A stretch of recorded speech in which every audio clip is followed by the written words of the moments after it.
বাংলাদেশ জাতীয়তাবাদী দল বিএনপির কেন্দ্রীয় নির্বাহী কমিটির সদস্য রুহুল কুদ্দুস তালুকদার দুলু বলেছেন, যারা এই নির্বাচনকে দেরি করানোর জন্য চক্রান্ত করছে আমি তাদের বলতে চাই, বাংলাদেশের জনগণকে যদি বোকা ভেবে থাকেন তাহলে তারা বোকার স্বর্গে আছেন।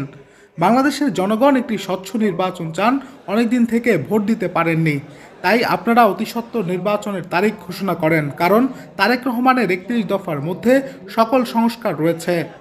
স্বাধীনতা, সার্বভৌমত্ব, বহুদলীয় গণতন্ত্র এবং জিয়াউর রহমান শীর্ষক নাটোরের সেমিনারে প্রধান বক্তার বক্তব্য প্রদানকালে এসব কথা বলেন তিনি। শনিবার সকালে জিয়া পরিষদের উদ্যোগে জেলা পরিষদ অডিটোরিয়ামে এ সেমিনারের আয়োজন করা হয়। যারা এই নির্বাচনকে পিছানো, যারা নির্বাচনকে দেরি করার জন্য এই যে একটা চক্রান্ত করছে, আমি তাদের বলতে চাই, বাংলাদেশের জনগণ এত বোকা যদি তারা কেউ ভেবে থাকে, তারা বোকার স্বর্গে আছে। বাংলাদেশের জনগণ চায় একটা স্বচ্ছ নির্বাচনের অপেক্ষা করছে, কারণ এই চারটা টার্ম বাংলাদেশের মানুষ ভোট দিতে পারে না। তাই আমি আপনাদের কাছে অনুরোধ করবো, যারা সরকারে আছেন, আপনারা দয়া করে অতি সত্বর একটা নির্বাচনের তারিখ দিয়ে ঘোষণা দিয়ে আপনারা দয়া করে এখন থেকে আপনার নির্বাচনের কাজ করেন।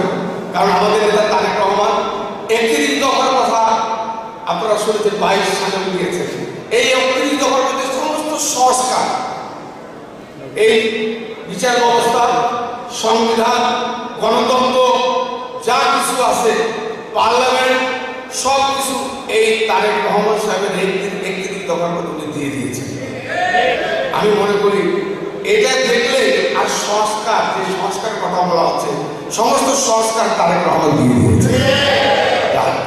পরিশেষে আমি অনুরোধ করছি, অতি সত্ত্বর নির্বাচন ঘোষণা করে দেশের মানুষকে আপনারা মুক্ত করবেন, এটাই হচ্ছে আপনার কাছে।